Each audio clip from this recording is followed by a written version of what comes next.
What's going on, everybody? It's your boy Zoe Notice off DFS here to bring you that WNBA slate breakdown for the 2-game, not a 5, not a 3, a 2-game WNBA slate after we did not have any games yesterday.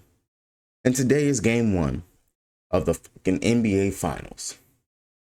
Please, somebody tell me, what are you guys watching tonight? Because I know what I'm watching. I know what I'm watching. And it is not the WNBA, unfortunately. No, I am going to watch my Thunder go out here and get this dub versus the Indiana Fakers. Just like, damn, what?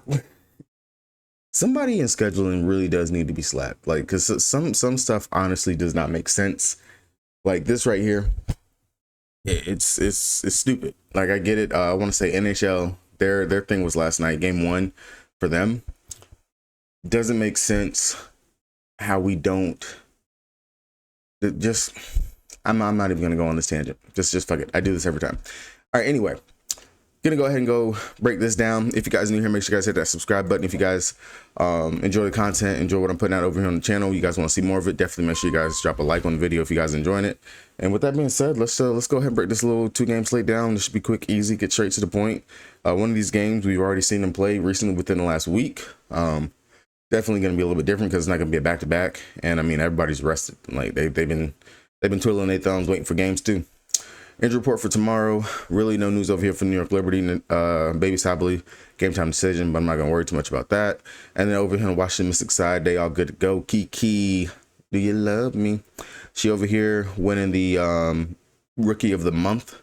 Didn't even know it was an award, is what she said according to her. But if you've actually watched Kiki play so far on the season, like she looks like she belongs, and she looks very good out there. Her, like, honestly, both of the Mystic rookies out there look really good. Citron is playing amazing ball as well.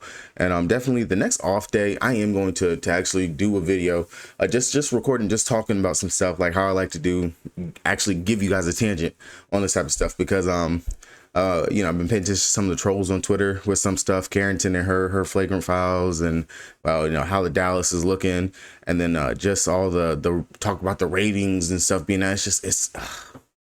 This is just a mess, bro. There's more drama outside of the game for the WNBA than there actually is in the game, and it's ridiculous.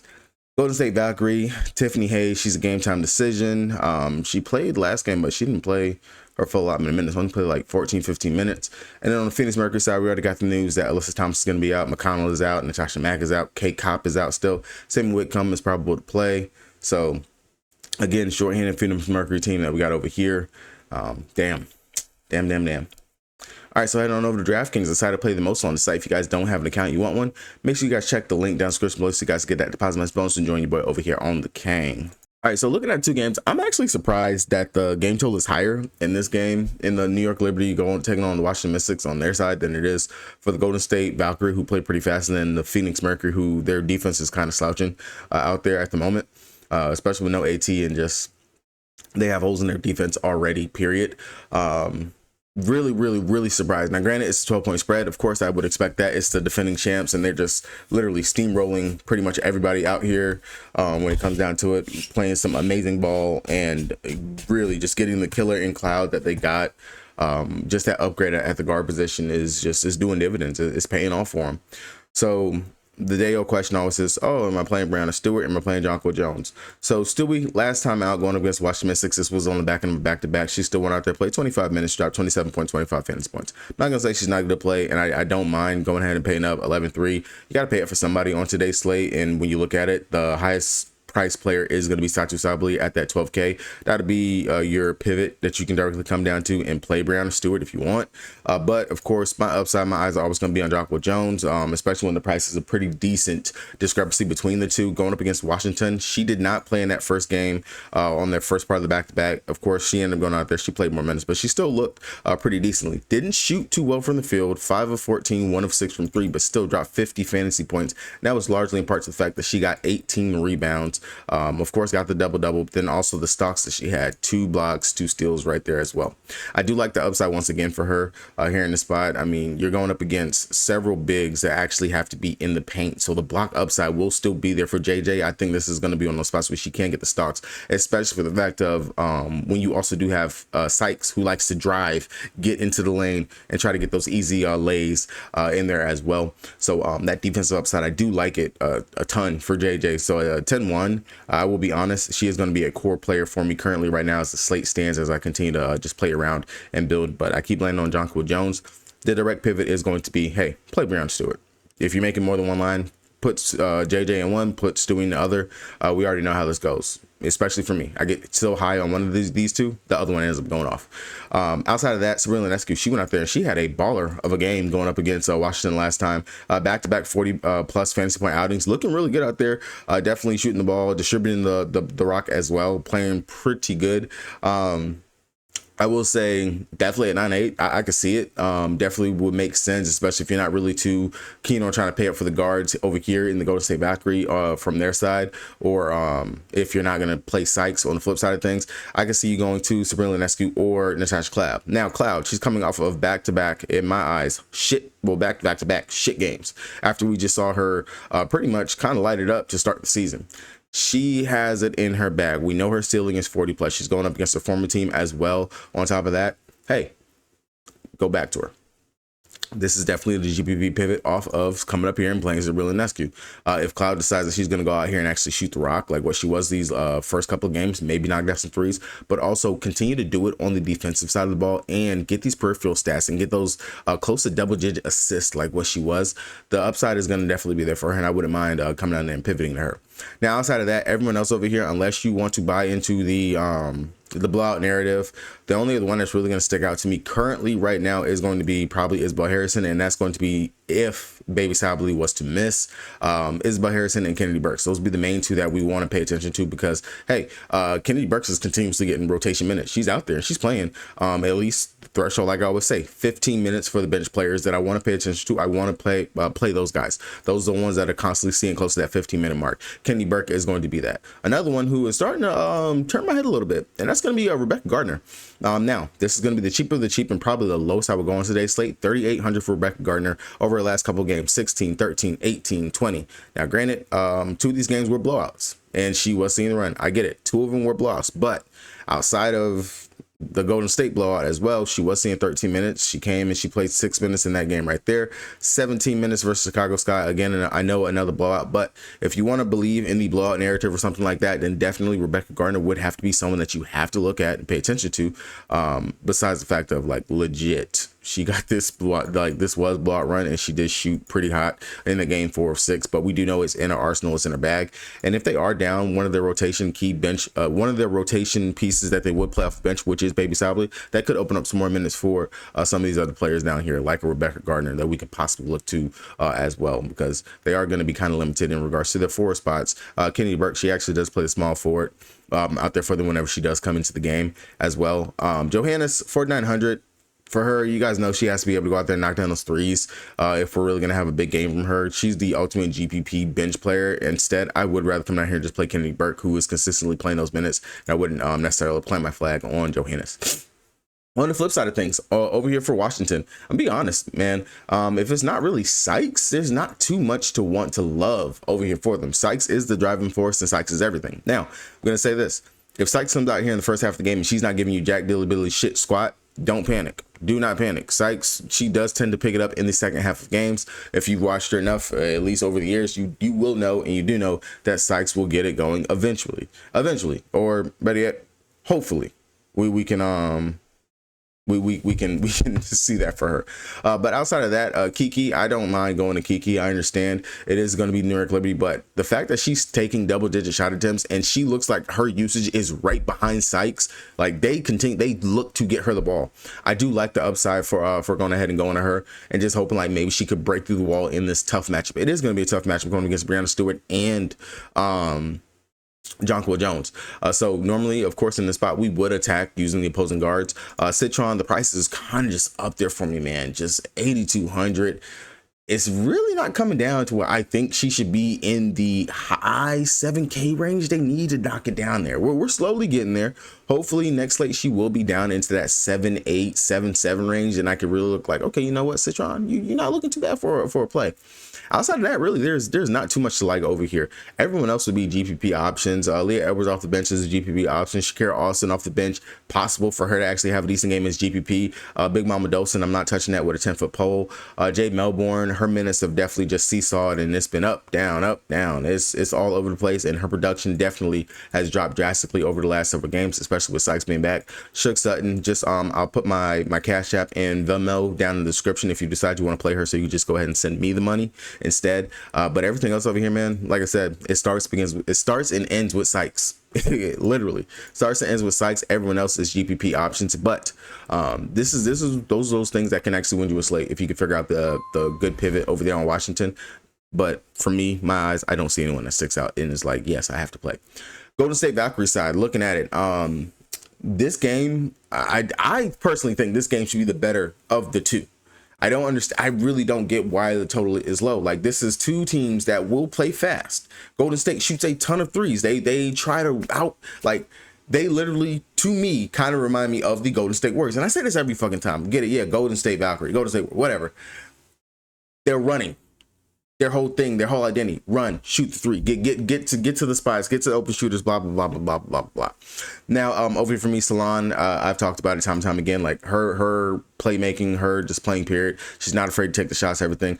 8-8. I can see possibly going there, but for the price of the forwards over here, she's at 8-8. Kayla Thornton, her usage is high over here for this team as well. I know she's going to be out there and take shots, but she also brings it on the defensive side. And power forwards have been kind of playing pretty well versus the Phoenix Mercury with AT in and with AT out. I've said it time and time again. Kayla Thornton, 8-1. I will happily go to that spot. Happily. Outside of Thorgod, Tammy Fag-Bentley. Really haven't said her name too much on the season just yet, but Fag-Bentley at 7,800.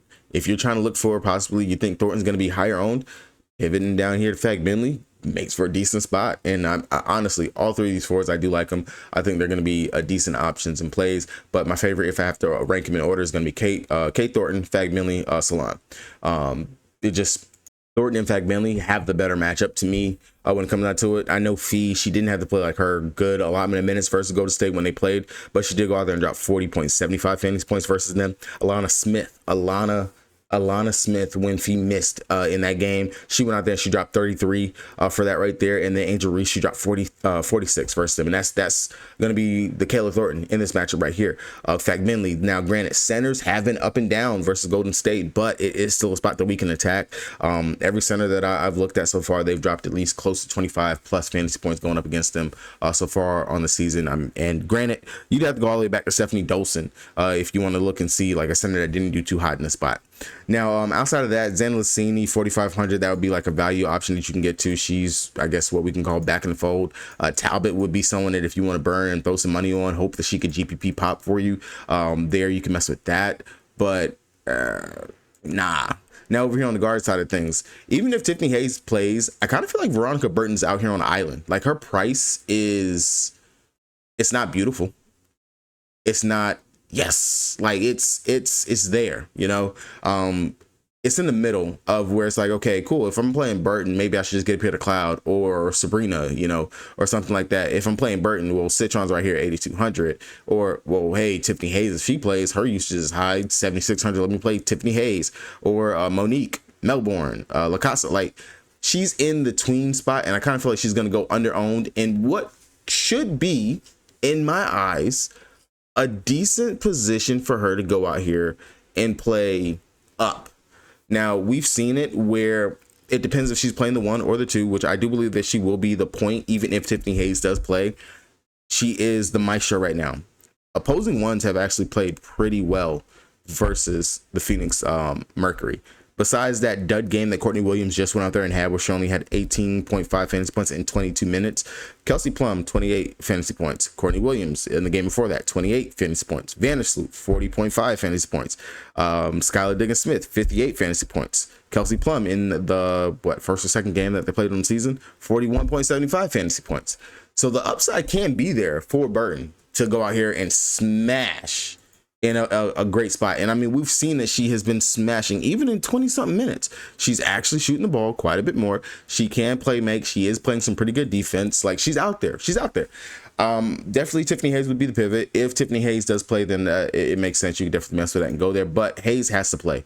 Like, the 15 minutes that she played right here, I would hope that she's going to play more than just her 15. Granted, she was in foul trouble with this, so it does make sense to want to get there. I wouldn't go there if she's questionable or something like that. Like, I wouldn't mess with it. That's my only thing. But I do see Burton as a nice GPP option and a play that you can get to right there. If I'm playing two lines, then I would maybe have one where I have Tiffany Hayes, the other one with Burton or something like that, or just be prepared to make a pivot if you are trying to go Tiffany Hayes. But Tiffany Hayes versus Phoenix Mercury, it's a decent spot. I don't mind it. I think that it can be a decent upside right there for him.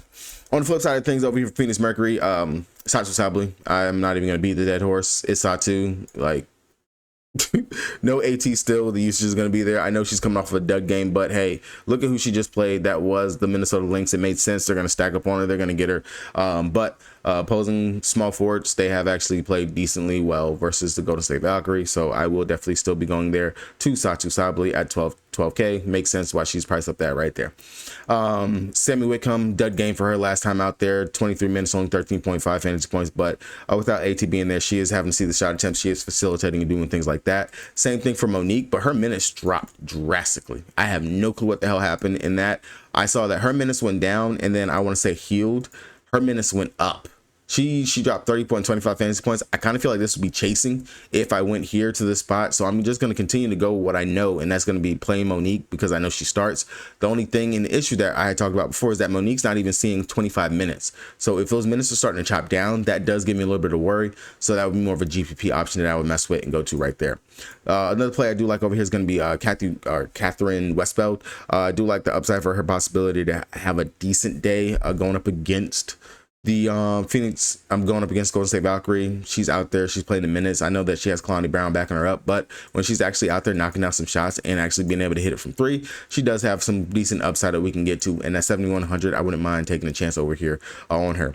Everyone else over here for me, Kalani Brown, GPP, I mean, 6,200 is way too much of a price heap for her, and I don't see myself getting to that. La Casa sitting here at the 5,800.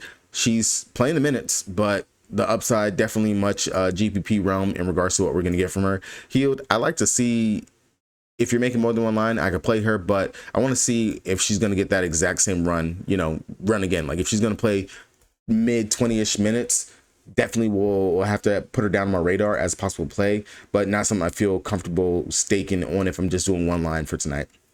Everyone else over here, not looking at Musa, not looking at Uzan, not looking at Haley Jones, or none of this over here. So that's pretty much going to be it for me over here, guys. I always find a way to make a freaking long video for a 2-game slate. Good luck to everybody if you guys are playing today. Drop a like on the video if you guys did enjoy the content.